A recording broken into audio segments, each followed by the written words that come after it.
ध्यानमूलं गुरुर्मूर्ति पूजामूलं गुरुपदम् मन्त्रमूलं गुरुर्वाक्यम् मोक्षमूलं गुरुकृपा अखण्डमण्डलाकारं व्याप्तं येन चराचरं तत्पदं दर्शितं येन तस्मै श्रीगुरुवे नमः। वंशे विभूषितकरा नवनीरदाभाद पीताम्बरादर्णबिम्ब फलादरोष्टाद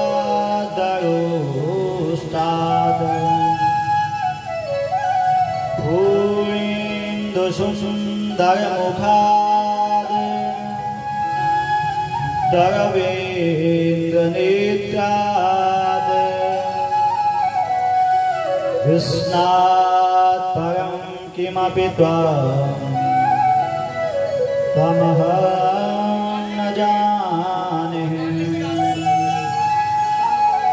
कृष्णस्त्वदीयपदपङ्कजपञ्चरान्ते अद्यैव मे विशतु मानसे राजहंसम् प्राणप्रयाणसमये कफवातपित्ता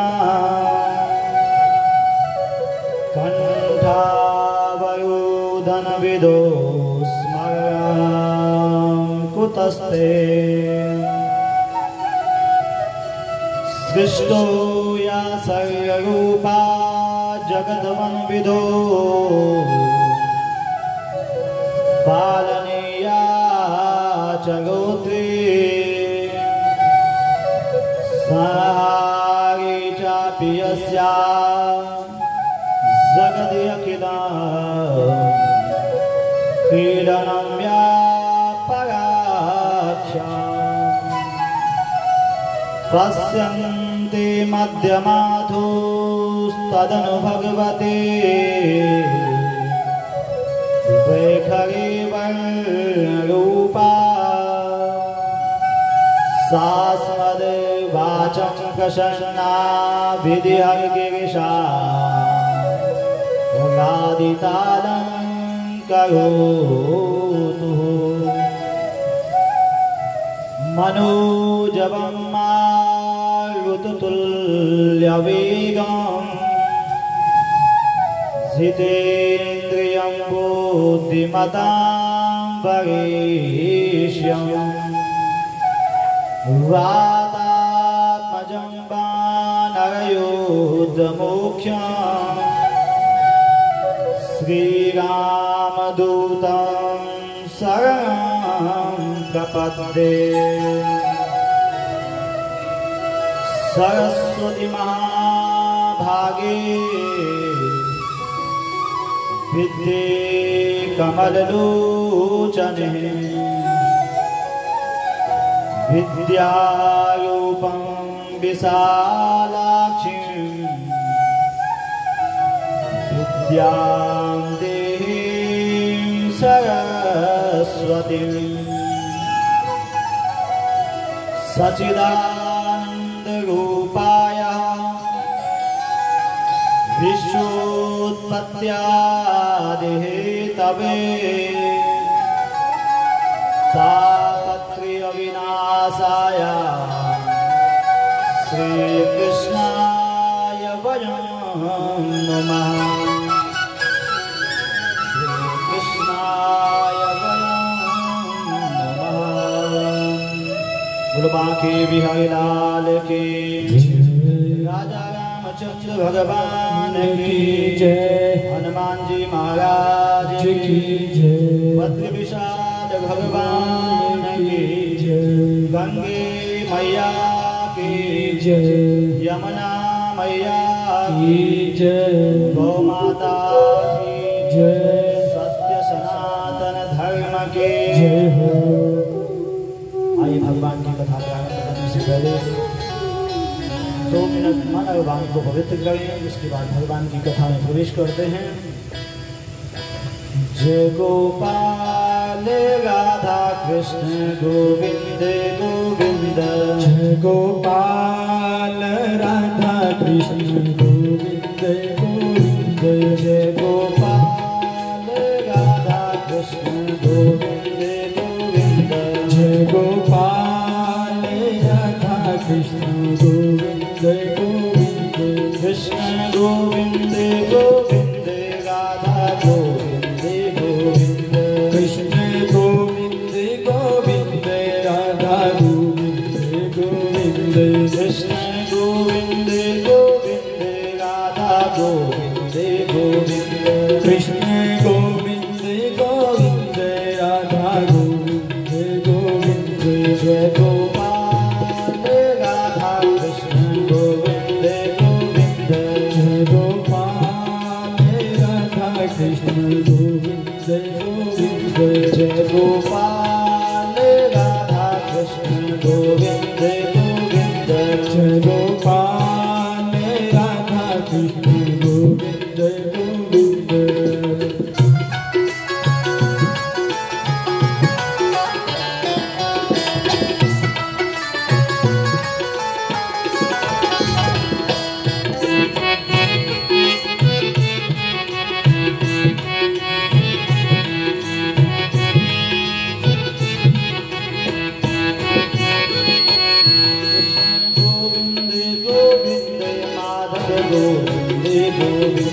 कृष्ण गोविंद गोविंद माधव गोविंद गोविंद, कृष्ण गोविंद गोविंद माधव गोविंद गोविंद, कृष्ण गोविंद गोविंद माधव गोविंद गोविंद, जय गोपाल राधा कृष्ण गोविंद गोविंद, जय गोपाल राधा कृष्ण गोविंद गोविंद, जय गोपाल राधा कृष्ण गोविंद गोविंद, जय गोपाल राधा कृष्ण गोविंद गोविंद।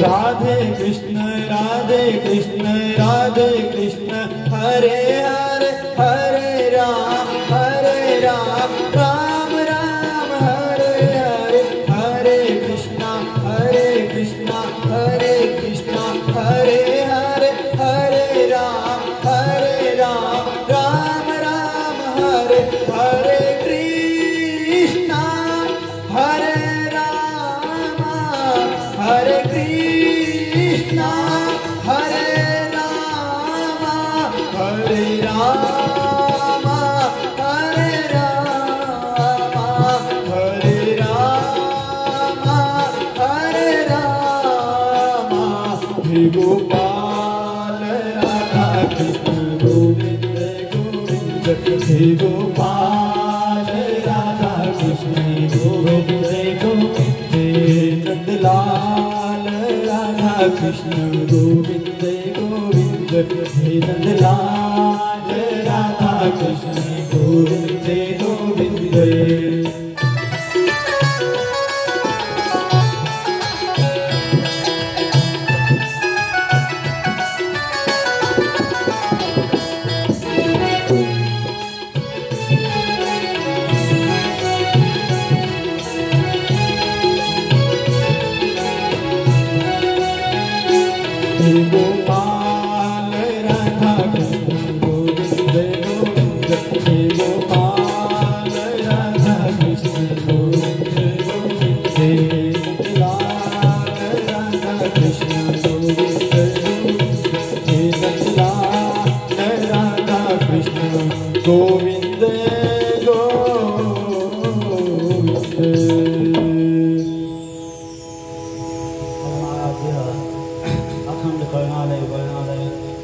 वांछा कल्पतरुतडित पीताम्बरधारी। भगवान श्री कृष्ण के चरणों में नमन। भगवान श्री कृष्ण की वांग्मय प्रतिमूर्ति श्रीमद् भागवत जी को वंदन। इस सृष्टि की सृजन की हेतु माँ भगवती सरस्वती को वंदन। इस सृष्टि की पालन की हेतु माँ भगवती लक्ष्मी को वंदन। और इस सृष्टि की लय की हेतु माँ भगवती भद्रकाली को वंदन। भद्रमंडल में आवाहित 33 कोटि देवता, ग्राम देवता, स्थान देवता, वास्तु देवता, सभी देवताओं के चरणों में वंदन।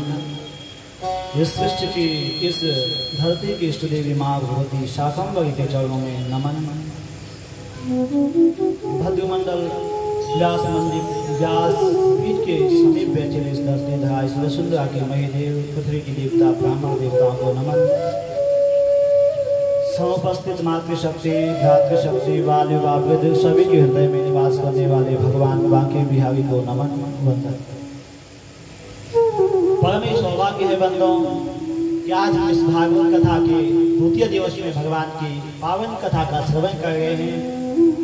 और भगवान की विशेष कृपा है कि हम आज भागवत की कथा का द्वितीय दिवस में भगवान की कथा को सुने।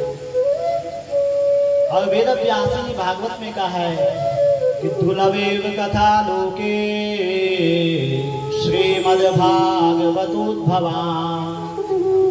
कोटि जन्म समुत्थेना भूलेनेवा लभ्यते। भागवत की कथा दुर्लभेव कथा लोके, दुनिया में यदि सबसे दुर्लभ कुछ है तो भगवान की कथा, परमात्मा की कथा मिलना बड़ा दुर्लभ है। कोटि जन्म समुत्थेना पुण्येनैवा लभ्यते। एक जन्म का नहीं बल्कि क्या कोटि जन्म, करोड़ों जन्मों का जब जो है सत्कर्मों का उदय होता है, पूर्ण कर्म का उदय होता है, तब भगवान की कथा प्राप्त होती है। और ये कथा धन के बल से प्राप्त नहीं हो सकती है बंधुओं, ये कथा भगवान की कृपा से जो है प्राप्त होती है। गोस्वामी तुलसीदास जी कहते हैं कि यह गुण साधन ते नाई हुई, यह गुण साधन ते नाई हुई, यह गुण साधन ते नाई हुई, यह गुण साधन ते ना हुई। तुम्हारी कृपा पाव कोई कोई, तुम्हारी कृपा पावती कोई, तुम्हारी कृपा पाव कोई कोई, तुम्हारी कृपा पावती कोई। श्री राम जय राम जय जय राम, श्री राम जय राम जय जय राम, श्री राम जय राम जय जय राम, श्री राम जय राम जय जय राम। यह गुण साधन ते नाई हुई, यह गुण साधन ते कोई, यह गुण साधन ते नाई हुई, यह गुण साधन ते कोई। तुम्हारी कृपा पावा कोई कोई, तुम्हारी कृपा पावई कोई, तुम्हारी कृपा पावा कोई कोई, तुम्हारी कृपा पावा कोई कोई। यह गुण साधन ते नाई हुई। बात समझ में आ गया कि यहाँ भगवान की जो कथा है बंधुओं, यह गुण साधन ते नहीं, यहाँ साधन से नहीं मिल सकती भगवान की कथा। भगवान की कथा कब मिलती है? तुम्हारी कृपा। किसकी कृपा? भगवान की कृपा जिस पर होती है। तुम्हारी कृपा पाव कोई कोई, जिस पे भगवान की कृपा होती है वही भगवान की कथा को श्रवण कर सकता है, वही भगवान की कथा में बैठ सकता है। अब कल जो है हम लोगों ने कथा को विराम कहाँ पर दिया था कि बद्रीनाथ धाम में जो है सनत कुमार का मिलन हुआ देवर्षि नारद जी से। और देवर्षि नारद जी ने कहा था कि भक्ति महारानी के 2 पुत्र हैं, ज्ञान और वैराग्य, और माँ तो युवान है और बेटे वृद्ध हैं। अब उनकी वृद्धावस्था समाप्त कैसे हो? तो देवर्षि नारद जी ने सनत कुमारों से कहा कि मैंने वेद का पाठ किया, मैंने वेदांत का पाठ किया और मैंने गीता का पाठ किया, पर उनकी वृद्धावस्था समाप्त नहीं हुई। और जब उनकी वृद्धावस्था समाप्त नहीं हुई तो बंधु क्या हुआ कि अब जो है देवर्षि नारद जी ने पूछा कि अब आप महाराज सनत कुमार, आप सिद्ध महापुरुष हैं, आप ही कुछ बताइए कि उनकी वृद्धावस्था समाप्त कैसे होगी। और तब जो है सनत कुमार ने कहा था कि श्रीयो नारद बक्षामो विनय माया विवेकिने गंगा द्वार समीपे दो तटमानंद नामकम। भागवत की कथा हो कहाँ पर? हरिद्वार के पावन तट पर। और जब हरिद्वार के पावन तट पर भगवान की कथा होगी तो इनकी वृद्धावस्था समाप्त हो जाएगी। और तब 5 महात्मा बद्रीनाथ से जो है हरिद्वार के पावन तट पर आए और 4 व्यासपीठ बने और 1 श्रोता है। यहाँ तो काफी श्रोता है ना, परंतु वहां पर कितने श्रोता थे? केवल देवर्षि नारद। और सुनाने वाले व्यास थे 4, सनक, सनंदन, सनातन और सनत कुमार। और जब हरिद्वार के पावन तट पर ये भागवत की कथा बंद होने लगी तो हजारों संत जो है उस हरिद्वार के पावन तट पर आए। वशिष्ठा श्रवणस्य गौतमो मेधातिथिर्देवदेवरातः रामस्तथा गादिसुतस्य साकलो विकुण्डपुत्रः पिप्पलादः। भृगु, वशिष्ठ, च्यवन बड़े बड़े महात्मा जो है उस हरिद्वार के पावन तट पर आए। और जब वहां पर बंदे भागवत की कथा होने लगे तो सनत कुमार भागवत की महिमा बता गया। क्या कह रहे हैं कि सदा सेव्या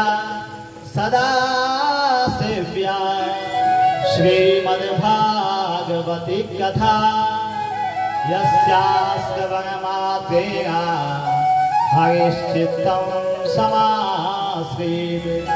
क्या भागवत की कथा जितनी बार सुनने को मिले क्या करना चाहिए? भागवत की कथा सुननी चाहिए।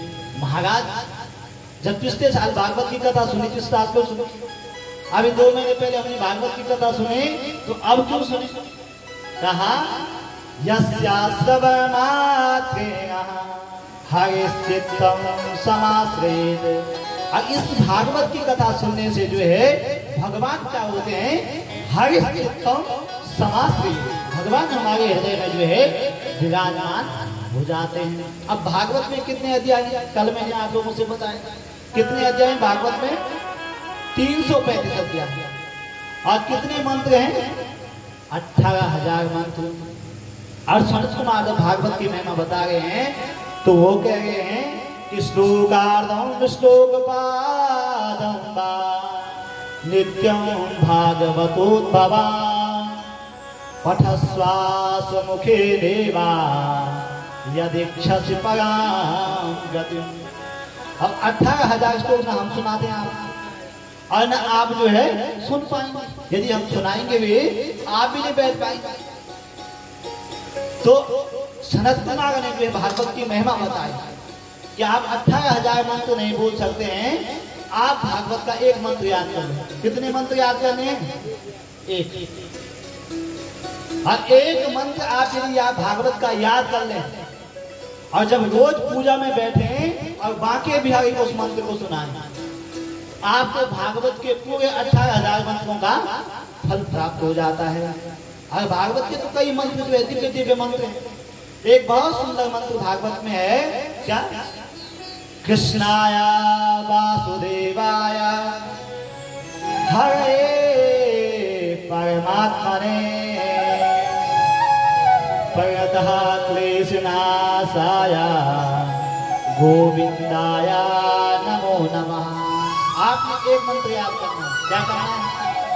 कृष्णाय वासुदेवाय हरे परमात्मने प्रणतः क्लेशनाशाय गोविंदाय नमो नमः। 1 मंत्र याद करना। कर दोगे? 1 मंत्र कर दो। ये नहीं तो भागवत के और भी कई मंत्र हैं कि सच्चिदानंद रूपाय विश्वोत्पत्त्यादि तवे तापत्रय विनाशाय श्री कृष्णाय वयं नमः। इसको याद करो। ये भी कठिन लग रहा है तो क्या याद कर लो कि श्री कृष्ण गोविंद हरे मुरारी, श्री कृष्ण गोविंद हरे मुरारी, नाथेति नामानि मुहुर्वदन्ति, नाथेति नामानि मुहुर्वदन्ति। एक मंत्र याद कर बाबा। तो कई लोग तो अचेत तो उन्होंने कहा कि जी महाराज हम जो है भागवत का एक मंत्र रोज जो है अपनी पूजा में बैठ के जो है भगवान को सुनाएंगे। पर कई लोगों ने कहा कि हम तो इंग्लिश मीडियम से पढ़े हुए, कैसे पढ़ेंगे, संस्कृत तो बड़ी कठिन, हमारी बस की बात नहीं है व्यासी, हम संस्कृत नहीं पढ़ सकते। तो व्यास जी का कोई बात नहीं, संस्कृत कठिन है तो आप एक काम कर लो, आधा मंत्र याद कर लो। एक मंत्र याद नहीं करना, आधा कर लो। क्या? कृष्णाय वासुदेवाय हरे परमात्मा ने, कितना याद कर लो। और इतने याद करने से जो भी है आपको भागवत का पूर्ण फल प्राप्त हो जाएगा। कई लोगों ने कहा महाराज हम तो इतना भी नहीं बोल पाए। तो संत का मतलब समाधान, संत का मतलब समाधान दे। तो व्यास जी ने कहा तुम आधा श्लोक भी नहीं बोल सकते हैं, तो एक चरण जो है प्रत्येक श्लोक में जो है 4 चरण होते हैं, और एक चरण जो है आप बोल दीजिए। क्या बोलना है कि गोविंदाय नमो नमः। कितना बोलोगे? क्या बोलना है? गोविंदाय नमो नमः। इतना तो सभी बोलो। यदि आपने इतना भी कह दिया तो आपको जो है पूरे भागवत का फल प्राप्त हो जाता है। और पठस्वासु मुखे नेवा यदि क्षसि पराहं गतिं, जो अपनी मुख से जो है इस प्रकार से आधा श्लोक भी कहता है और एक चरण भी कहता है, उसको जो है पूरे भागवत का पठस्वासु मुखे नेवा यदि क्षसि पराहं गतिं, वहां परम गति को प्राप्त हो जाता है। तो कहा महाराज जो इतना भी न पढ़े, तो सनत कुमार ने कहा जो इतना भी न पढ़े वो मनुष्य नहीं है। क्या कहा? आजन्मात्मपेन सटे न किंचित चित्तम विदाय सुख शास्त्र कथा न पीता, चांडाल वस्य खरवत वतते न नीतम, मिथ्या स्वजन्म जनने जनि दुःख भाजन। आज यदि हमें मनुष्य जन्म प्राप्त हुआ है तो जीवन में ये प्रयत्न करना चाहिए कि पहले तो जो है एक बार हम अपने हाथों से जो है जितना हमने धन कमाया है उस धन से जो है एक बार भागवत की कथा अपने हाथों से अपने घर पर करवाएं। और यदि घर पर करवाने का सामर्थ्य न हो तो एक बार जीवन में जो है भागवत की कथा अवश्य जो है सुननी चाहिए। और जिसने जीवन में कभी एक बार भागवत की कथा नहीं सुनी वह मनुष्य नहीं है। क्या है? चांडाल वस्य खरवत वतते न नीतम, वह चांडाल के समान है। मनुष्य तो दिखाई दे रहा है पर मनुष्य युग में केवल उसका जन्म हुआ है। बोलो बांके बिहारी लाल की। कहा महाराज भागवत में ऐसा क्या? कहा भागवत कोई किताब नहीं है, भागवत कोई पुस्तक नहीं है। भागवत क्या है? तेनेयं वाङ्मयं मूर्तिं प्रत्यक्षं वर्तते हरि। अरे ये भागवत की पुस्तक मत समझना, आप ये पोथी मत समझना। ये क्या है? साक्षात भगवान श्री कृष्ण विराजमान है और भगवान श्री कृष्ण का ये रूप भागवत है। ऐसा सनत कुमार जो है देवऋषि नारद जी को कथा सुना रहे हैं। क्यों? क्योंकि भक्ति महारानी के दोनों पुत्र ज्ञान और वैराग्य वृद्ध अवस्था में पड़े। कहाँ? वृंदावन। अरे भागवत की कथा हुई कहाँ पर? हरिद्वार के पावन तट पर।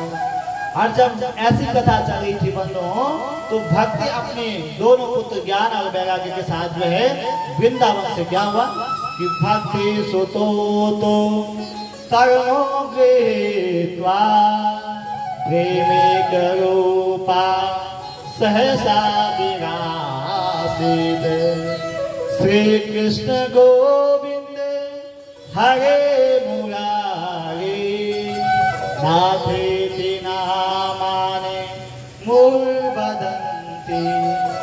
हरिद्वार में जब ये भागवत की कथा सनत कुमार सुना रहे हैं तो बंधुओं वृंदावन में जो भक्ति के पुत्र ज्ञान और वैराग्य हैं वहाँ कथा कैसे जो है उनके निमित्त कथा की गई तो वो दोनों जो है युवान हो गए और युवान होके जो है श्री कृष्ण गोविंद हरे मुरारी नाथेति नामानि मुहुर्वदन्ति। ऐसे भगवान का कीर्तन करते करते और वृंदावन से बंधुओं सीधा कहाँ पहुंचे बोलो हरिद्वार। और हरिद्वार में जब वो पहुंचे तो भक्ति महारानी ने जो है देवऋषि नारद जी से कहा कि महाराज ये भागवत की कथा आपने मेरे पुत्र ज्ञान और वैराग्य की वृद्धावस्था समाप्त करने के लिए करवाई है। अब यहाँ तो हजारों संत बैठे हैं कहीं जगह बैठने के लिए नहीं है हम लोग कहाँ बैठे तो सनत कुमार जो भागवत के व्यास है उन्होंने कहा निरंतरम वैष्णव मानसानि। आप क्या करो जितने भी भक्त बैठे हैं उन सब के हृदय में जो है थोड़ा ज्ञान थोड़ा वैराग्य थोड़ा भक्ति जो है सबके हृदय में बैठ जाओ। आज तक जो है ज्ञान वैराग्य भक्ति जो है सबके हृदय में बैठ गई। जितने हजारों महात्मा थे सबके हृदय में ज्ञान वैराग्य और भक्ति प्रवेश कर गई। अथा वैष्णव चित्तेषु दृष्ट्वा भक्ति च मौलिकं निजलोकं परित्यज्य भगवान भक्तवत्सलः। आज भक्ति ज्ञान वैराग्य सबके हृदय में बैठ गए तो बंधु क्या हुआ कि अपने लोक से भगवान भी जो है उतर गए। कहाँ आए निजलोकं परित्यज्य भगवान भक्तवत्सलः। अरे जहाँ भगवान के भक्त निवास करते हैं जहाँ भगवान के भक्त भगवान का कीर्तन करते हैं भगवान की कथा सुनते हैं वही मेरा बांके बिहारी आ जाता है और वहाँ आकर के बैठ जाता है। बोल बांके बिहारी लाल की। एक बार देवऋषि नारद जी ने भगवान से पूछा कि भगवान आपका निवास कहाँ है आप बैकुंठ में बैठते आपका पता कहाँ है जैसे हम लोग आपस में वैसे आप कहाँ के कहाँ आपका पता है वैसे एक बार देवऋषि नारद जी ने जो है भगवान विष्णु से पूछा। अब भगवान विष्णु ने कहा कि नाम बसामि वैकुंठे योगिनां हृदयेन च मद्भक्ता यत् गायन्ते तत्र तिष्ठामि नारद। नाम बसामि वैकुंठे मेरा पता वैकुंठ नहीं है मैं वैकुंठ में नहीं मिलूंगा आपको तो कहाँ मिलेंगे आप कहा योगी नाम हृदयेन च। योगी जहाँ तपस्या में बैठे होंगे वहाँ परमात्मा भगवान कृष्ण आप वहाँ मिलेंगे। तो भगवान ने कहा था योगी नाम हृदयेन च मैं योगी के हृदय में निवास नहीं करता हूँ। तो कहा कहाँ निवास करते हैं कहा मद भक्ता बोलो मद भक्ता यत्र गायन्ति तत्र तिष्ठामि नारदः। मेरे भक्त जहाँ मेरा भजन करते हैं मैं वहीं जो है आपको मिलूंगा। और जहाँ बंदो भगवान की भक्ति प्रवेश कर जाती है वहाँ का स्वरूप बदल जाता है। यदि भगवान की भक्ति घर में प्रवेश करे आपके घर में आप अपने घर में जो हर समय भगवान का नाम ले रहे हैं भगवान का भजन कर रहे हैं तो घर का स्वरूप बदल जाएगा। घर क्या बन जाएगा आपका मंदिर बन जाएगा। यदि भगवान की भक्ति भूख में प्रवेश करती है तो भूख क्या बन जाती है व्रत उपवास बन जाता है। और यदि भगवान की भक्ति भोजन में प्रवेश करती है जब हम कोई पूजा पाठ करके करते हैं और भोजन करते हैं तो भोजन नहीं कहते हम उसको क्या कहते हैं प्रसाद कहते हैं। तो आप प्रसाद बन जाता है। और जब भक्ति हम कहीं यात्रा कर रहे हैं दिल्ली जा रहे हैं मुंबई जा रहे हैं और जाते जाते हम भगवान का भजन कर रहे हैं तो यात्रा क्या बन जाती है? बोलो, तीर्थ यात्रा बन जाती है। और हम घर में स्नान कर रहे हैं, गंगा में लेंगे, घर में स्नान कर रहे हैं, स्नान करते समय आप जो है माँ गंगा को याद कर रहे हैं, गंगा गंगा गंगा का ध्यान कर रहे हैं, तो वो जल जो है क्या बन जाता है? गंगा जल बन जाता है। और भक्ति जब संगीत में प्रवेश करती है तो संगीत क्या बन जाता है? कीर्तन बन जाता है। और भक्ति जब इंसान में प्रवेश करती है तो इंसान क्या बन जाता है? भगवान बन जाता है। जैसे हमारे महात्मा जितने संत लोग होते हैं उनमें भगवान का रूप देखते हैं, जो ब्राह्मण आते हैं उनमें हम भगवान का रूप देखते हैं। क्यों? क्योंकि उनके अंदर जो है भगवान की भक्ति है, इसलिए। और महापुरुष कहते हैं यदि कोई गंगा में जाए, जाते जाते आगे जाए, बीच में चले जाए तो क्या होगा? डूब जाएगा। और वहां डूबने के बाद क्या होगा? आप सब जानते हैं। और यदि वहां गंगा में आगे जाए तो डूब जाएगा, मर जाएगा, और भक्ति में आगे जाएगा तो डूब जाएगा, तर जाएगा। बोल बांके बिहारी लाल की।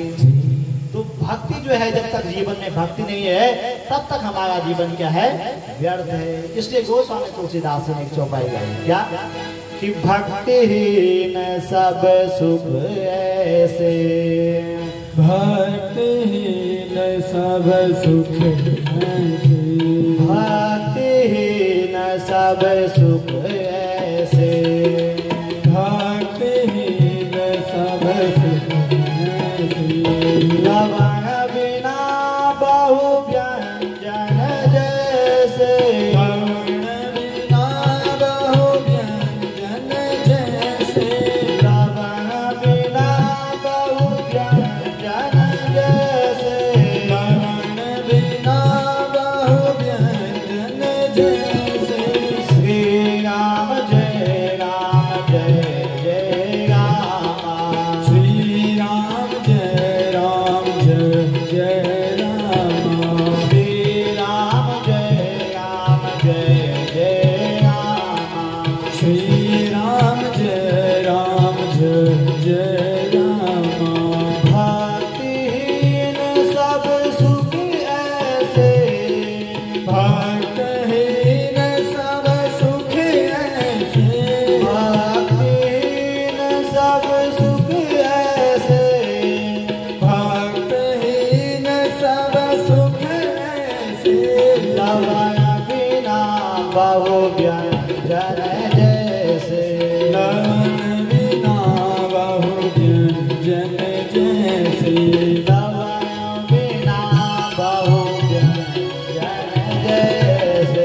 आपके पास जीवन में सब कुछ धन है, वैभव है, सब कुछ, परंतु क्या नहीं है? भगवान की भक्ति नहीं है। तो जैसे आपने दाल बना दी, सब्जी बना दी, चटनी बना दी, अब सुंदर से आपने दाल बना दी, सुंदर से सब्जी बना दी, चटनी बनाई, तो क्या है? लवण बिना, बोलो लवण बिना बहु व्यंजन जैसे। आप कई प्रकार के व्यंजन बनाओ और आप उन व्यंजनों में नमक न डालो तो स्वाद आ जाएगा? आ जाएगा स्वाद? है प्रधान जी? आ जाएगा? तो वैसे ही जो है, जब तक जीवन में भगवान की भक्ति ना हो, आप कितना भी धन कमा लो, आप कितना भी वैभव जोड़ लो, और जब हम थकते हैं, थकान होती है, काम करके हम थकते हैं, तो क्या कहते हैं? क्या कहते हैं? हमें क्या चाहिए? आराम। क्या चाहिए? आराम। राम। जब तक राम नहीं आएगा तब तक हमारे जीवन की सफलता नहीं है, तब तक हमारे जीवन की थकान समाप्त नहीं हो सकती है। वैसे बिना भक्ति के आपने सब कुछ प्राप्त कर लिया, और बिना भक्ति के आपका जीवन क्या है? व्यर्थ है। और ऐसे सनत कुमार जब कथा कर रहे थे बंधुओं, तो भक्ति महाराज के दोनों पुत्र ज्ञान और वैराग्य जो है युवान हो गए। तो यहाँ पर नारद जी ने पूछा कि महाराज, यदि कोई भक्त जो है भागवत की कथा सुनकर जो है तर जाए, उसकी वृद्धावस्था समाप्त हो जाए, तो कौन सी बड़ी बात है? और कोई पापी जिसने जीवन भर पाप किया हो, क्या वो पापी भी जो है इस भागवत की कथा को सुनकर तर सकता है। तो सनत कुमार ने बहुत सुंदर कथा सुनाई कि ये मानवा पाप कृतस्तु सर्वदा सदा दुराचार गता विमार्गः क्रोधाग्निदग्धा कुटिलस्य कामिना सप्ताह यज्ञेन कलो पुनन्ति ते।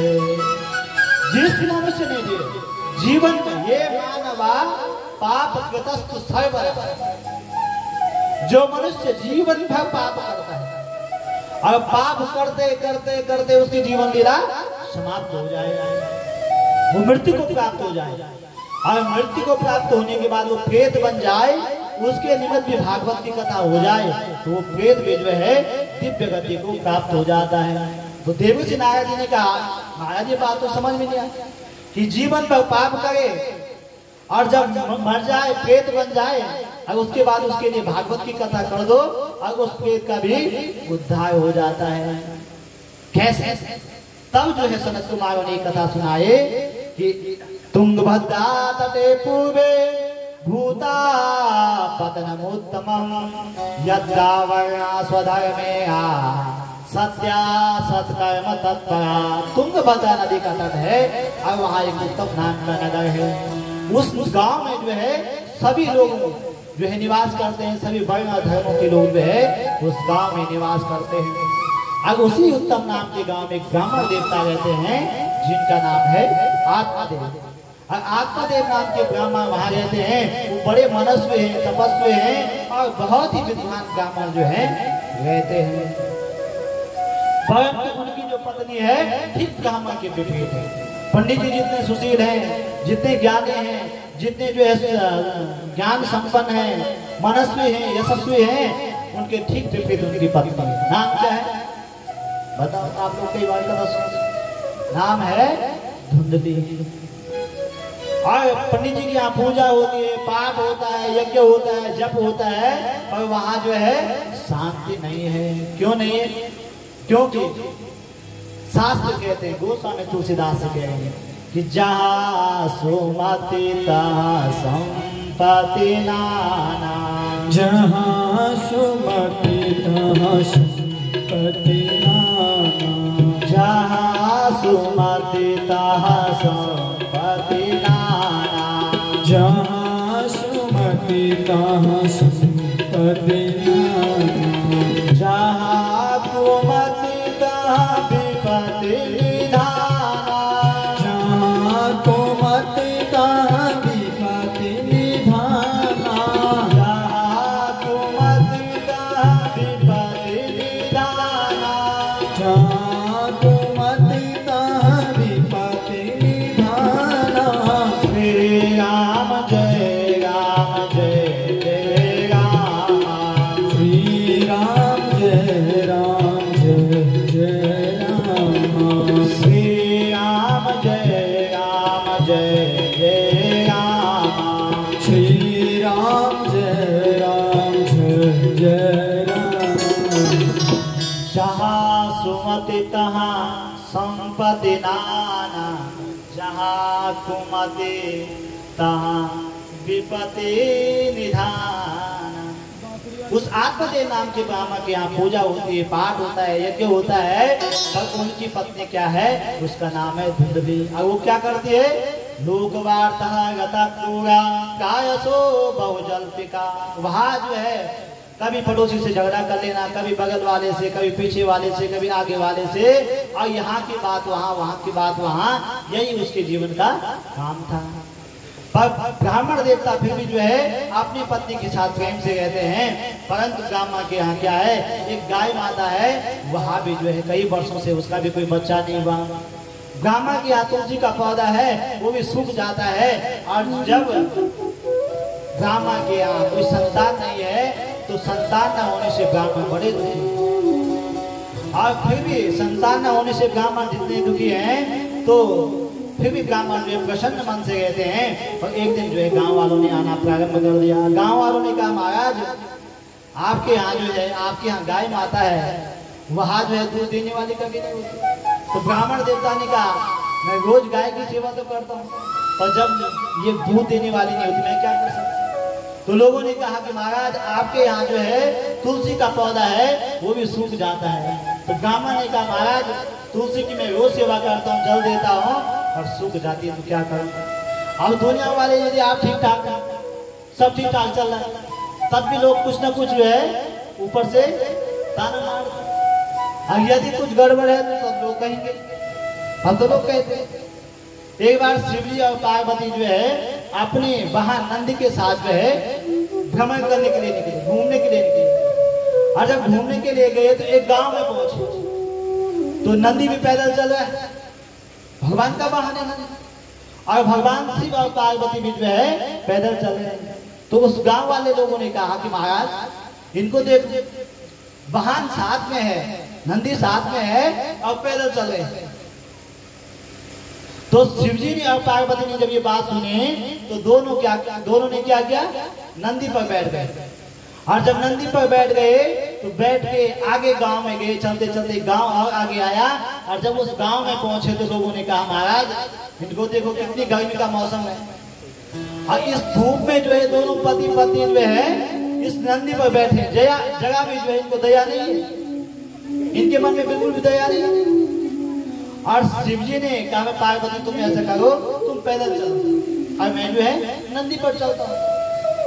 और शिवजी तो नंदी पर चल रहे हैं और पार्वती जो है पैदल चल रही है। और जब पार्वती मैया पैदल जा रहे हैं तो जाते जाते आगे गांव पड़ा, और उस गांव वालों के लोगों ने कहा कि महाराज देखो अपने आप तो इतने हट्टे कट्टे, और पत्नी बिचारी कितनी कोमल है, वो तो पैदल चल रही है, और अपने आप ये वाहन पे जा रहे हैं, नंदी पे बैठे। और शिवजी ने और पार्वती ने जब ये सुना तो शिवजी ने भगवान शंकर ने कहा भाई पार्वती मैं पैदल चलता हूँ और आप जो है नंदी पर बैठ जाओ। अब माँ भगवती पार्वती जो है नंदी पर विराजमान हुई।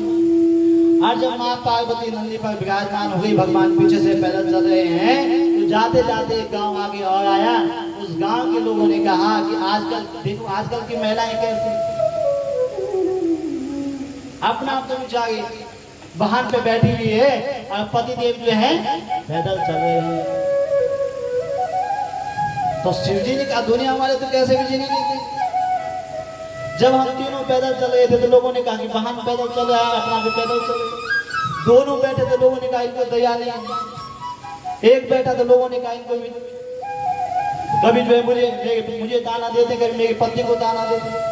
तो भगवान शिव ने क्या किया, नंदी को उठाया, अपने कंधे पे रखा, चलते बने। दुनिया वाले तो जो है कैसे भी छोड़ते नहीं है। अब दुनिया वालों ने जो है आत्मदेव नाम के ब्राह्मण के घर में जाते हैं और उन ब्राह्मण देवता से कहा महाराज आपके यहाँ गाय माता है, वहाँ भी दूध देने वाली नहीं होती है, आपके यहाँ तुलसी का पौधा है वो भी सूख जाता है। तो पंडित जी ने कहा क्या करूं। तो उसके बाद लोगों ने कहना प्रारंभ किया कि महाराज आपके यहाँ कोई संतान नहीं है, और संतान न होने से जो है आपके यहाँ गाय दूध देने वाली नहीं हुई, तुलसी का पौधा सूख जाता है। और जब ब्राह्मण देवता ने ये सुना तो ब्राह्मण देवता को बड़ा कष्ट हुआ, और कष्ट हुआ तो ब्राह्मण सीधे घर को छोड़ के वन में चले गए। और वन में जाकर के ब्राह्मण एक कुएं के पास में बैठा, और ब्राह्मण देवता ने मन में विचार किया कि भगवान जब तक मुझे भगवान ने जो है संतान होने का वरदान नहीं दिया तब तक मैं जो है यहाँ से घर नहीं जाऊंगा। अब वहां जो है बैठ गए, अब मन में विचार करने लगा मैं प्राण त्याग दूंगा पर जो है घर नहीं जाऊंगा। और उसी समय जो है वहां पर एक महात्मा जी आए, और महात्मा जी ने ब्राह्मण को रोता हुआ देखा तो ब्राह्मण से पूछा कि महाराज क्या बात है, आप क्यों दुखी हो। कथम रोदसी विप्रत्वम काते चिंता बलियसी वदत्वम सत्वयं मह्यं स्वस्य दुःखस्य कारणम्। अरे अपने दुख का कारण बताओ, आप क्यों दुखी ब्राह्मण देव। तो ब्राह्मण ने अपनी पूरी व्यथा सुनाई कि महाराज घर में संतान नहीं है और संतान न होने से मैं बहुत दुखी हूँ, आप ही कुछ उपाय बताइए। तो उस महात्मा ने कहा अरे ब्राह्मण देवता संतान के लिए क्यों दुखी होता है, जितने लोगों की संतान है वो सब क्या सुखी है संसार। ऐसा नहीं है कि जिसकी संतान हो जाए वो सुखी हो जाए। अरे संतान से कोई सुखी नहीं होता है, अपने कर्मों के करने से जो है जीव को सुख और दुख प्राप्त होता है। तो ब्राह्मण ने कहा कि महाराज आप मुझे ऐसी कथा मत सुनाई, ऐसी कथा तो मुझे बहुत सारी आती, पर आप ये बताइए कि जो है संतान कैसे होगी। तो उस महात्मा ने कहा कि सप्त जन्म बदितवा पुत्रो नेव नेवचा। अरे ब्राह्मण देवता, इस जन्म में तो क्या 7 जन्मों तक जो है आपकी संतान नहीं हो सकती है। और जब ये कहा तो ब्राह्मण का दुख जो है 7 गुना और बढ़ गया। और ब्राह्मण ने कहा महात्मा जी आप मुझे वरदान दो, यदि मेरी संतान नहीं होगी तो मैं अभी आपके सामने जो है अपने प्राण को छोड़ दूंगा, और जो जब मैं प्राण त्याग दूंगा तो उसका जो पाप है वो किसको लगेगा? बोलो, आपको लगेगा। अब महाराज महात्मा ने सोचा कहां मर जाएंगे इस ब्राह्मण के चक्कर में। तो ब्राह्मण ने कहा आप क्या नहीं कर सकते, आप समझे, आप जो है जन्म कुंडली बदल सकते हैं, माथे की रेखाएं बदल सकते हैं, आप क्या नहीं कर सकते। आप मुझे कुछ ऐसा आशीर्वाद दीजिए जिससे मेरी संतान हो जाए। अब ब्राह्मण ने जब ये कहा तो महात्मा ने अपनी झोली से एक फल निकाला और उस ब्राह्मण को दिया और कहा अपनी पत्नी को जाके देना और कहना इसको खा लेना, आपके यहाँ जो है 1 साल बाद जो है सुंदर सी संतान हो जाएगी। तो ब्राह्मण ने कहा महाराज इसके साथ कोई नियम तो नहीं? कहा नियम है, क्या करना है कि सत्यम शौचम दया दानम एक भक्तम तो भोजनम वर्षा बदस्त्रिया काया फिर पुत्रो तिन्ने मरा। 1 साल तक क्या करना है? सत्यम, सत्य बोलना, झूठ नहीं बोलना। शौचम मतलब पवित्रता से रहना है। दया दान, दया करनी, और क्या करना है? दान करना। जैसे आप डॉक्टर के पास जाते हैं और डॉक्टर जब आपको दवाई देता है तो बोलता है कि ठंडा पानी मत पीना, खट्टा मत खाना, कुछ नियम भी बताते हैं ना डॉक्टर। वैसे जो कहा सत्य बोलना है, दया करनी है, दान करना है, और 1 साल बाद जो है आपके यहाँ संतान होगी। ब्राह्मण बड़ा खुश हुआ और उस फल को लेकर के अपने घर में गया और आज अपनी पत्नी से कहा कि भाई धुंधली आप ये फल खा लो और इस फल खाने से जो हमारे यहाँ संतान हो जाएगी। तो उस धुंधली ने, उसका नाम है धुंधली, और उसने कहा ब्राह्मण देवता दिमाग खराब नहीं होगा, यदि फल खाने से संतान होती तो सारे हॉस्पिटल क्या होते? बोलो, बंद पड़ गए, फल खाने से कोई संतान हो। और जब ये कहा कि फल खाने से संतान होती है और ब्राह्मण ने कहा खा लेना, देख लेते खाने में क्या दिक्कत है। फल उसने कहा ब्राह्मण देवता कल प्रातः काल में जो स्नान करूंगी, स्नान के बाद जो है भगवान की पूजा करूंगी और उसके बाद फल को खा लूंगी। अब ब्राह्मण अपने काम धाम में लगे और तब धुंधली की एक बहन आई, उसने उससे कहा कि मेरे ब्राह्मण देवता एक फल लेके आए हैं और वो कह रहे हैं कि इस फल को खाने से तेरी संतान हो जाएगी। तो क्या फल खाने से संतान होती है? तो उसने कहा, धुंधली ने कहा कि फल भक्षे गर्भस्याद गर्भो दर्भवर्तिता स्वल्पम भक्षम कथम शक्ति गृहकायम कथम भवेत्। यदि फल खाने से संतान हो भी जाएगी तो वो है धुंध। उसने सोचा यदि गांव में फल खाऊंगी, मैं गर्भवती हो गई, गांव में कहीं आग लग गई तो गांव के सब लोग तो चले जाएंगे और मैं आग में जल के समाप्त हो जाऊंगी। और जब मैं गर्भवती होंगी तो भोजन होगा नहीं और मैं कमजोर हो जाऊंगी तो घर का काम कैसे होगा। और फिर सोचने लगी कि मैंने सुना है कि व्यास जी के जो पुत्र हैं, कौन है व्यास जी के पुत्र? बोलो, सुखदेव। और उनका जन्म 12 वर्ष तक वो माँ के पेट में रहे और 12 वर्ष बाद जो है सुखदेव जी का जन्म जो है धरती पर हुआ। ऐसे वो बच्चा जो है यदि 2-4 साल में मेरे पेट में रहेगा तो मैं तो जीती जी मर जाऊंगी।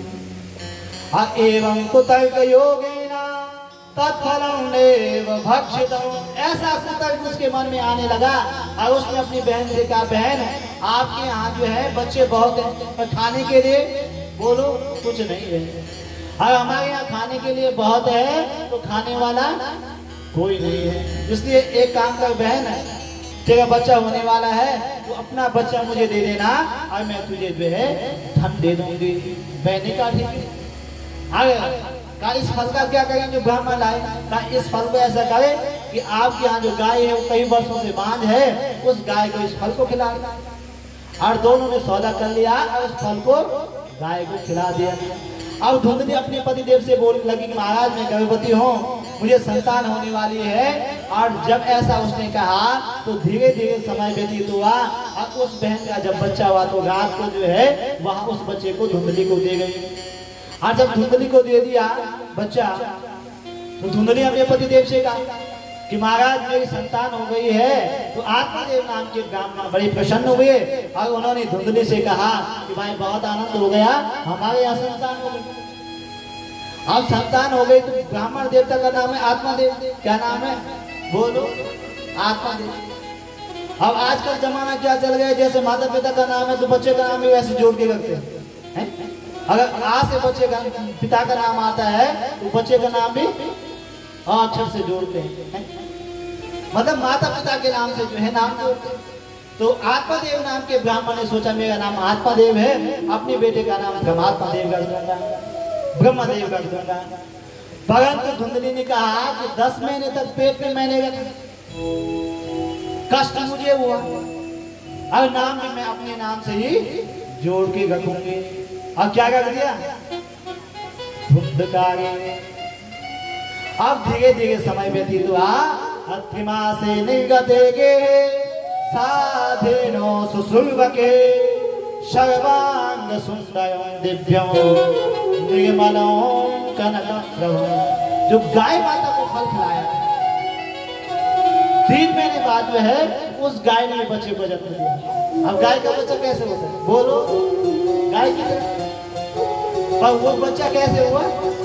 सर्वांग सुंदरं दिव्यं निर्मलं कनकप्रभं।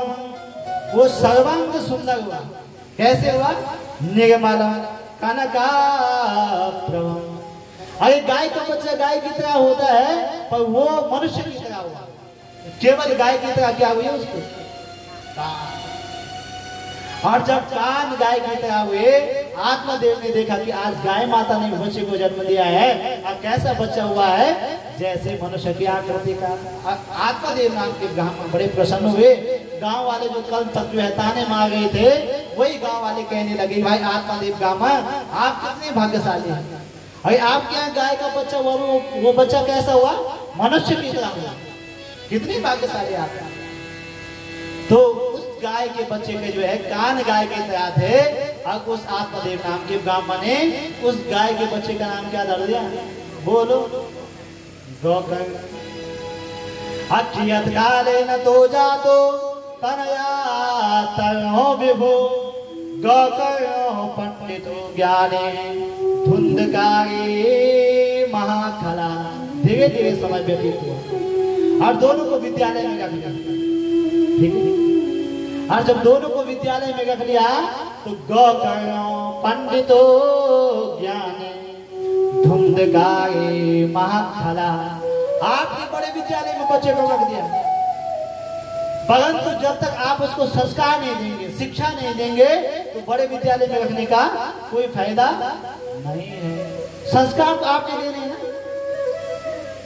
तो गौकर्ण जो है बड़े पंडित हुए, उनको जो है संस्कृत विद्यालय में भेजे तो वहां सारे संस्कार में। और धुंधकारी को जो है इंग्लिश मीडियम में रख दिया और उस पर ध्यान नहीं दिया तो वहां जो है कुसंग में पड़ गया। गौकर्ण पंडितो ज्ञानी धुंधकारी महाखला। खल मतलब दुष्ट। और जब धुंधकारी बड़ा दुष्ट हुआ तो उसने क्या किया? जुआ खेलना सीख गया, मदिरा पान करने लगा और घर में जो है मांस भक्षण करने लगा। और जब मांस भक्षण घर में करने लगा, जुआ खेलने लगा, मदिरा पान करने लगा तो एक दिन जो है ब्राह्मण देवता ने उसको रोका और आत्मादेव नाम के ब्राह्मण ने कहा धुंधकारी बेटा मेरा घर कितना पवित्र है, इस घर में क्या होती थी? पूजा होती थी, पाठ होता, यज्ञ होती थी, और तुम जो है इस घर में मदिरा पान कर रहे हैं, जुआ खेल रहे हैं, अनेक जश्न कर रहे हैं, बेटा रुक जाओ। और जब धुंधकाई को आत्मदेव ऐसा कहने लगे, उसने पिताजी को कहा, पिताजी आप जो है चुप रहिए, मैं जो कर रहा हूँ वो क्या कर रहा हूँ, ठीक कर रहा हूँ। होता ना जब बच्चे बड़े होते हैं तो माता पिता को कहते हैं, भाई पिताजी माँ जी हम जो करें सही करें, आप क्या जानते, आप तो उस जमाने के, आज कभी बदल गए, ठीक है। परंतु जो है बंदो धुंधकाई को समझाने लगे आत्मादेव, जब नहीं सुना, अब जो है संतान हो गई, जब संतान नहीं थी तब बहुत दुखी थी, और अब संतान होने के बाद जो है और दुख बढ़ गए, और मन में विचार करने लगे कि क्व गच्छामि क्व तिष्ठामि को मे दुःखं व्यपोहयेत् प्राणस्त्यजामि दुःखेन हा कष्टं मम संस्थितम्। अब कहाँ जाऊंगा, अपने प्राण को कहाँ त्यागूं?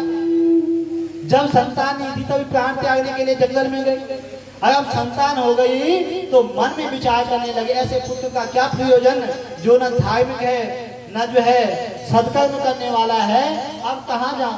और बहुत दुखी होकर एक दिन विलाप कर रहे हैं, दुखी हैं, और दुखी मन से जो है बैठे हुए हैं। और उसी समय गाय का पुत्र आया, क्या नाम है, गौकर्ण। अब गौकर्ण जब आया तो वो पिताजी कहते हैं, तो गौकर्ण ने जो है आत्मादेव से पूछा कि महाराज पिताजी आप क्यों दुखी, क्या कष्ट आपको? तो आत्मादेव नाम के ब्राह्मण ने कहा कि गौकर्ण जी महाराज क्या बताऊं, जब से ये पुत्र हुआ है तब से दुखी दुख जीवन में उत्पन्न हो गया है। तो गौकर्ण जी ने कहा पिताजी नाचेन्द्रस्या सुखम किंचित ना सुखम चक्रवर्तिना सुखम अस्ति विगतस्या मुनिविकांत जीवना नाचेन्द्रस्या सुखम किंचित। अरे पिताजी केवल दुनिया में आप ही दुखी नहीं है, जो देवताओं का राजा है कौन, इंद्र, वो सुखी नहीं है। ना सुखम चक्रवर्तिना, जो बड़े बड़े चक्रवर्ती सम्राट हैं वो सुखी नहीं है। और सुखम अस्ति विगतस्या, आप बताइए, अच्छा दुनिया में आपको कोई सुखी दिखाई दे, बोल है कुछ, है कुछ? कोई तन दुखी, कोई मन दुखी, कोई धन बिना रहत उदास, और थोड़े थोड़े सबई दुखी, सुखी राम का दास। ऐसे कोई धन की कमी नहीं, पर कोई तन दुखी, पर शरीर का सुख नहीं, शरीर में रोग लग गया है, धन है सब कुछ है पर शरीर पर रोग लग गया है। कोई तन दुखी, कोई मन दुखी, शरीर ठीक है, पैसा भी है, पर मन में बड़ी बेचैनी है, नींद नहीं आती, नींद की दवाई खानी। अब कोई धन बिना रहत उदास, दिन भर मजदूरी करता है, और सायंकाल को कितने मिलते, 500-700, बच्चों को पाले, अपना खर्च करे, कैसे चलाएगा? तो संसार में बंद हो कोई सुखी नहीं है, क्योंकि संसार का नाम क्या है, दुखालय।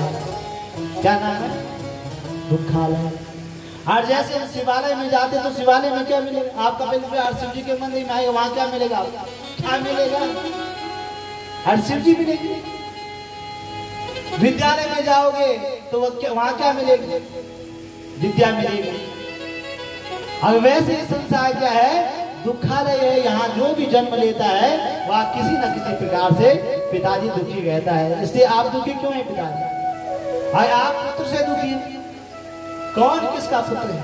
और तब गौकर्ण जी ने जो है अपने पिताजी को 3 श्लोकों में सुंदर से जो है ज्ञान उपदेश किया। क्या कहा कि देहिस्तिमान सुरुदिरे भीमति त्यजत्वं जाया सुतादिषु सदा ममतां विमुञ्चा पश्यानिशं जगदिदं क्षणभङ्गनिष्ठा वैराग्यगागरसिको भव भक्तनिष्ठा। अरे पिताजी कौन किसका पुत्र, कौन किसकी कौन किसका पति? अच्छा आप ये बताइए कि ये शरीर हमारा अपना है? सबका शरीर अपना है?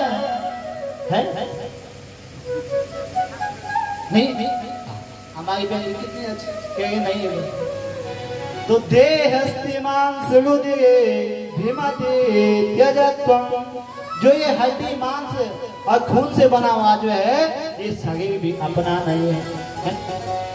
क्षिति जल पावक गगन समीरा, क्षिति जल पावक गगन समीरा, क्षिति जल पावक गगन समीरा, क्षिति जल पावक गगन समीरा, पंच रचित अति अधम शरीरा, पंच रचित अति अधम शरीरा, पंच रचित अति अधम शरीरा, पंच रचित अति अधम शरीरा, श्री राम जय राम जय राम, श्री राम जय राम जय राम, श्री राम जय राम जय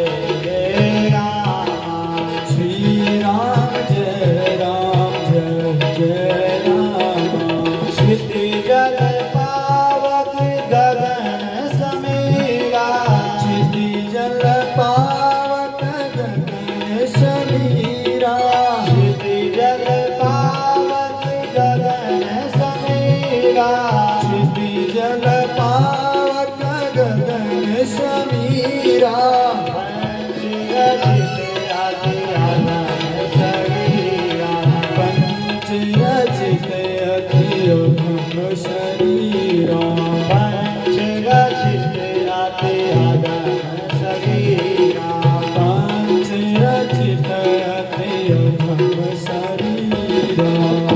ये शरीर जो है पिताजी अपना नहीं है। ये 5 तत्वों से बनता है, पृथ्वी से, जल से, वायु से, आकाश से, अग्नि से। और जिस शरीर को हम अपना मानते हैं वो भी अपना नहीं है अपना? बोल। अगर शरीर आपका अपना होता तो आंख आपकी अपनी थी? तो ये हमेशा चश्मा क्यों लगा? हमेशा कान आपके अपने हैं, हमेशा सुनते। हाथ आपके अपने होते तो हमेशा काम करते। चांद सा सुंदर ये तन तेरा मिट्टी में मिले जाएगा, फिर पीछे पछताएगा। जिस शरीर को हम रात में सजाते हैं, संवारते हैं, तैयार करते हैं, वो तन भी अपना नहीं है नहीं। तो पिताजी जब ये शरीर अपने नहीं है तो जो शरीर के संबंध हैं वो अपने कैसे हो जाएंगे? इसलिए इस ममता को छोड़ करके आप क्या करो पिताजी कि धर्मं भजस्व सततं त्यज लोक धर्मान् सेवस्य साधु पुरुषान् जय कामतिस्याम् अन्यास दोष गोचिन्तनमासु मुक्त्वा सेवा कथा रसमहो नितयान्ति वत्वम्। भजस्व सततम्।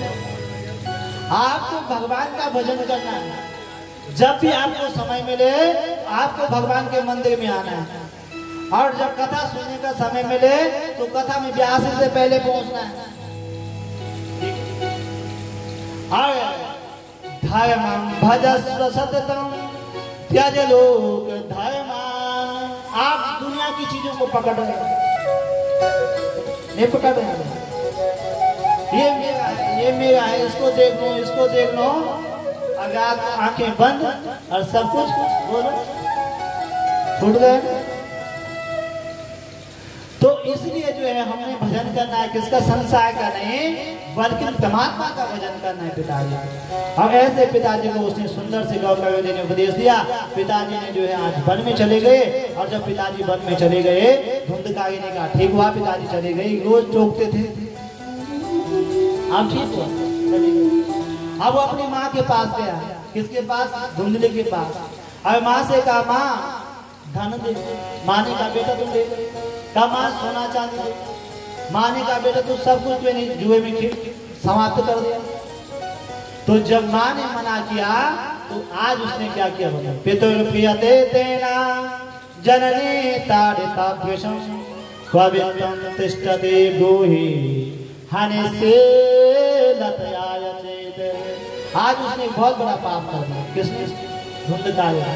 क्या हनि से लतयाय चेत, अपनी माँ को लात मार। और हमारे यहाँ सनातन भारत की संस्कृति में, भारत की परंपरा में हमारे यहाँ बताया गया है कि सर्वतीर्थमयी माता सर्वदेव मया पिता मातरं पितरं तस्मात् सर्वयत्नेन पूजिता। हमारे गणेशी महाराज कह रहे थे कि व्यास जी आप कथा के साथ साथ में हम हमारा धर्म कैसे बचे, हमारे बच्चे संस्कारवान कैसे हों, हमारा धर्म जो है आगे कैसे बढ़े, इसके विषय में आवश्यक है। तो आज उसने क्या किया, अपनी माँ को लात मार दिया।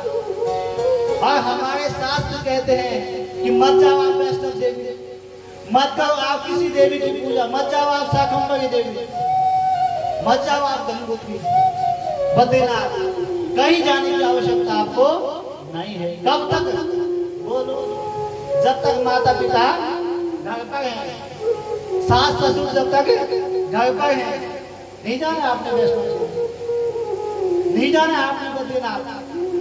क्या करना है कि सर्वतीर्थमयी माता सर्वदेव मया पिता मातरं पितरं तस्मात् सर्वयत्नेन पूजिता। यदि आपकी माँ की सेवा कर ली तो आपने सारी देवियों की पूजा कर ली, और यदि आपके पिता की सेवा कर ली तो आपने सारे देवताओं की, बोलो। और उसने जो है माँ को लात मारी। और भूया पेड़ बबूल का आम कहाँ से खाए। जब हम अपने माता पिता की सेवा नहीं करेंगे, जब हम अपने सास ससुर की सेवा नहीं करेंगे तो हमारी संतानें हमारी सेवा करेंगे, बोलो। जब हमने नहीं की तो हम कैसे आशा मान देंगे कि कल हमारी संतानें जो है हमारी सेवा करेंगी।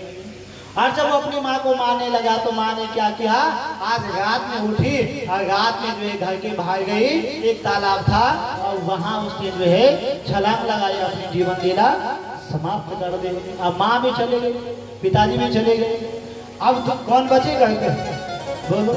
दो भाई, धुंधकारी और गोकर्ण। अब दोनों तो मनुष्य है ना, मनुष्य तो सब एक जैसे होते हैं, सबकी दो आंखें हैं, सबके दो कान हैं, सबके दो हाथ हैं। पर कौन राक्षस है, जैसे आप टीवी में देखते हैं भाई राक्षस के सींग लगे हुए, सींग नहीं होते राक्षस का। राक्षस कौन है कि काक कृष्णा पिका कृष्णा को भेदा काक पीकयो वसंत समय प्राप्ते काक काका पिका पिका। अरे मनुष्य सब एक जैसे होते हैं, पर जो सज्जन है वो कैसे पता चलता है, और जो दुष्ट है वो उसका कैसे पता लगता है। जब वो बोलते हैं, कौवा भी काली होती है, कोयल भी काली होती है, पर जब बोलते हैं तो पता लग जाता है कोयल बोल रही है। वैसे ही गौकर्ण जी ने सोचा कि धुंधकारी के साथ में दाल करने वाली नहीं है, अब उसने क्या किया, घर छोड़ दिया और घर को छोड़ के तीर्थ यात्रा पर चले गए। और जब तीर्थ यात्रा पर चले गए तो हमारे शास्त्रों में बताया गया है कि पग पवित्र तीरथ के कर पवित्र कर दान, मुख पवित्र हरि भजन से त्रिविध होत कल्याण। पग पवित्र, पग मतलब बोलो अब पांव की पवित्रता कब है? जब हम इन पांवों से कहीं तीर्थ यात्रा जाए, मंदिर जाए, कथा सुनने जाए, तब जो है इन पांवों की पवित्रता है। अगर पग पवित्र तीर्थ के कर पवित्र कर दान, हाथों की पवित्रता कब है? जब ये कोई दान पुण्य करें, कोई सत्कर्म करें, किसी भूखे को अन्न दें, प्यासे को जल पिलाएं, तब जो है इन हाथों की पवित्रता है। और मुख पवित्र, बोलो मुख पवित्र हरि भजन से त्रिविध होत कल्याण। भगवान के भजन से जो है मुख पवित्र होता है। गौकर्ण के तीर्थ यात्रा के लिए निकल गए और इसने क्या किया? धुंधकारी जो है 5 जो है देह व्यापार करने वाली महिलाओं को लेके आया, उनका लालन पालन करने लगा। और जब उनका लालन पालन करने लगा तो उनको जो है धन की आवश्यकता थी, तो चोरी डकैती करने लगा। कई बार पकड़ा गया, राजा ने जो है धुंधकारी को दंड दिया। अब उन महिलाओं ने सोचा जब ये पकड़ा जाएगा तो एक दिन हमें भी दंड मिलेगा। और एक दिन उन्होंने क्या किया? उसको रात में मदिरा पान करवाया। और मदिरा पान करने के बाद जो है उन्होंने उसके गले में रस्सी बांध दी और उसके जो है प्राण रस्सी से जो है उसका गला दबाने लगे। और जब उसके प्राण नहीं निकले तो उन्होंने क्या किए? चूल्हे से जो है अंगार निकाले और उसके मुख में डाले और उसकी मृत्यु हो गई। और व्याकुलो निधनम गता, और जब उसकी मृत्यु हो गई तो वह प्रेत बन गया। और प्रेत बनने के बाद बंदों क्या हुआ कि वहां अपने उस पिता के महल में पड़ा हुआ है। एक दिन जो है गौकर्ण तीर्थ यात्रा पे गए थे। एक दिन गौकर्ण महाराज जी जो है तीर्थ यात्रा से वापस आए। और जब तीर्थ यात्रा से वापस आए तो अपने पिता के घर में गए। और रात को जब अपने पिता के घर में गए तो रात को जो है वहां अनेक प्रकार के शब्द सुनाई दिए। और कभी जो है सिंह की आवाज सुनाई देती है, कभी भेड़ की आवाज सुनाई देती है, तो अनेक प्रकार के शब्द सुनाई दिए। तो गौकर्ण जी ने महाराज ने कहा कि क्वस्तम उग्रतरो गाते कुतो यामो दशाभिमान किंबा प्रेतो पिचासो वा राक्षसो सीति सन्नहा। अरे महाराज आप कौन हो? प्रेत हो, पिचास हो, राक्षस हो, कौन हो?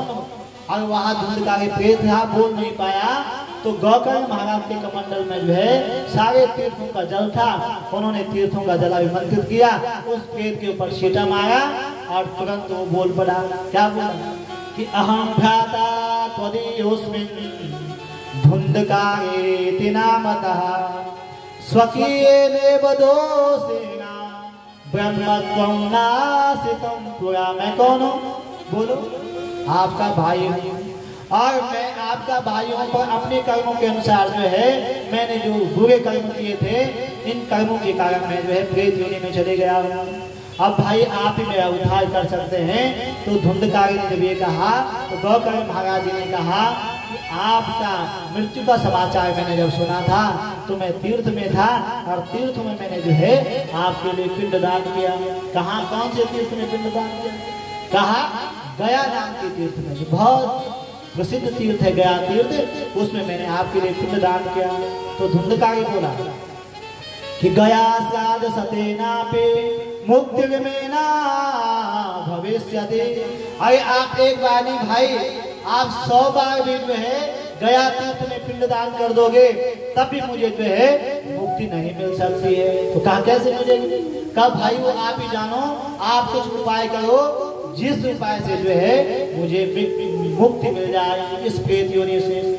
अब उस समय ऐसे व्यास तो मिलते नहीं थे कि आपको आसानी से व्यास मिल जाए। और व्यास गौकर्ण जी ने सब जगह ढूंढे और कहीं व्यास जी नहीं मिले। तो गौकर्ण क्या है? पंडितो ज्ञानी, बड़े ज्ञानी है गौकर्ण जी। अब गौकर्ण जी ने दूसरे दिन प्रातः काल उठे और भगवान सूर्य को प्रणाम किया और सूर्य भगवान से कहा कि भगवान आप बताइए कि धुंधकारी जो मेरा भाई प्रेत बन गया है इसकी मुक्ति कैसे होगी? तब जो है बंधुओं भगवान सूर्य ने कहा, क्या कहा? कैसे मुक्ति होगी? कि श्रीमद् भागवता मुक्ति सप्ताह वाचनम करो। किससे मुक्ति होगी? श्रीमद् श्रीमद् भागवत की कथा से जो है मेरी इसकी मुक्ति होगी। किसकी? धुंधकारी की मुक्ति होगी। और तब 7 दिन तक जो है बंधुओं गोकर्ण महाराज जी ने धुंधकारी की मुक्ति के लिए, जो प्रेत बन गया था उसकी मुक्ति के लिए भागवत की कथा बैठाई। और जब भागवत की कथा पहले दिन प्रारंभ हुई तो धुंधकारी प्रेत था, प्रेत के पास शरीर नहीं होता है, वहां बैठ नहीं पाया, तो सामने बांस का बगीचा था और उस बांस के बगीचे में बांस के अंदर जाकर के वो प्रेत बैठ गया। और जब पहले दिन की कथा हुई तो बांस की पहली ग्रंथि फट गई, दूसरे दिन की कथा हुई बांस की दूसरी ग्रंथि फट गई, और तीसरे दिन की कथा हुई तीसरी ग्रंथि फटी, और 7 दिन में जो है 7वां ग्रंथि बांस की फट गई। और वही प्रेत जो बना था धुंधकारी वहां दिव्य रूप में प्रकट हो गया। और उसको लेने के लिए भगवान के धाम से विमान आया, और जब विमान में बैठने लगा तो उस धुंधकारी ने कहा भगवान के पार्षदों से, भाई 1 मिनट के लिए रुक जाओ। कहा क्यों? कहा जिस भाई ने मुझे जो है भागवत की कथा सुना करके इस प्रेत में से मुक्त कर दिया है, उस भाई को, उस भागवत को मैं प्रणाम करता हूँ। क्या कहा कि धन्या भागवती वार्ता प्रेत पीड़ा विनाशने सत्ता होपी तथा धन्या कृष्ण लोक फलांगरा। आगे भाई साहब गोकर्ण जी को कहा कि धन्य ये भागवत की कथा, जिस कथा ने मुझे जो है प्रेत योनि से मुक्त कर दिया है।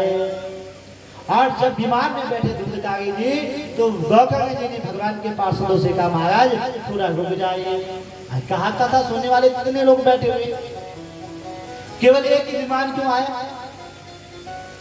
अत्यवा बहुवा संते श्रोतारो मम निर्मला आनीतानि विमानानि नातेषां युगपन्कुतः। अगर इतनी कथा सुनने वाले बैठे हैं, केवल एक विमान क्यों आया? तो कहा कथा में भेद था नहीं। कहा किस में भेद था? कि श्रवणस्या विभेदेना, कथा में कोई भेद नहीं था। किसमें भेद था? सुनने में भेद था। कथा के श्रोता जो है 3 प्रकार के होते हैं। एक तो कैसे होते श्रोता, जो कथा में आए और ध्यान से कथा सुन रहे हैं, और उस कथा को सुनने के बाद घर में गए, फिर उस कथा का मनन किया कि व्यास जी ने आज कथा में क्या कहा, वो है श्रोता। कि सुनि समुझई जन मुदित मन मज्जई अति अनुराग। पहली कथा सुनी और फिर जो है उस कथा का मनन किया, वो है श्रोता। और एक होते सगोता, पाठ काटने के वाले के पास जो एक सगोता होता है। कथा में आए अका महाराज इस बार तो मंच बढ़िया नहीं बना हुआ था, अका इस बार जो है व्यास से ठीक नहीं थे, अका इस बार तो जो है सुखदेव जी जो है वो तो आए नहीं थे, और बांस का डंडा वहां लगा ही नहीं था। 10 गलती जो है कथा पे और 10 गलती व्यास जी पे, 10 गलती जो है आयोजक पर निकालेंगे और घर चले जाएंगे। ये हो गए सगोता। अब एक है बहुत ही बढ़िया, क्या आए यहाँ तो हमारे गिरीश महाराज जी ने सोफे के लगाए हैं, और सोफे में आए ऐसे बैठे और कथा स्टार्ट हो, उनकी समाधि लगी, और समाधि लगी और सो गई। और जब कथा पूरी हुई व्यास जी का बोले भागवत भगवान की, गंगे मैया की, यमुना मैया की, और एकदम से नींद खुली। कथा तो बड़ी बढ़िया हुई, बड़ा आनंद आया कथा। तो बगल वाली बहन ने पूछा कि बहन जी कथा क्या हुई? कथा पता नहीं। क्यों पता कहाँ से होगा? कथा में आए सीधे समाधि लग गई थी। तो 3 प्रकार के श्रोता है का कथा में जो है केवल भेद नहीं है बल्कि सुनने में भेद है। जो मन से कथा को सुनता है उसी के लिए विमान आते हैं। आज तक पुनः श्रावण के महीने जो है भागवत की कथा हुई, और श्रावण के महीने सारे भक्त आए, सबने जो है मन लगा के भागवत की कथा सुने। और जो है जब मन लगा के 7 दिन तक कथा सुने तो अयोध्या वासिना पूर्वे यथा रामेण संगता तथा कृष्णेन ते नीता गोलोकम योगी दुर्लभम। और 7वें दिन भगवान स्वयं बांके बिहारी आए, और जैसे जो है अयोध्या वासी जो है सत्संगी भगवान राम के साथ अपने साकेत धाम को गए, वैसे सबके लिए विमान आए, और सब विमान में बैठ करके भगवान के धाम को गए। बोलो भागवत भगवान की जय। बांके बिहारी लाल की जय हो। तो कहा ऐसे वेद को भी जो है भागवत की कथा सुनने से मुक्ति प्राप्त हो गई। 5 अध्याय ये हैं और 6 अध्याय का महात्म्य है। तो 6वें अध्याय में भागवत के नियम बताए कि भागवत के नियम क्या है। का देवज्ञम चा समाहुया मुहूर्तम प्रेक्षयता विवाहे त्याज्य से वित्तम तादृशं च प्रकल्पयेत। क्या भागवत के जो है 4 पहिए होते, जैसे चौकी ये कहती है, यहाँ पे चौकी के कितने पहिए? 4 पहिए। वैसे भागवत के भी 4 पहिए हैं। पहला क्या है? ज्योतिष। ज्योतिष के द्वारा जो है अच्छा मुहूर्त निकालना, और अच्छा मुहूर्त निकालना और तब कथा का आयोजन करना। तो पहली बात है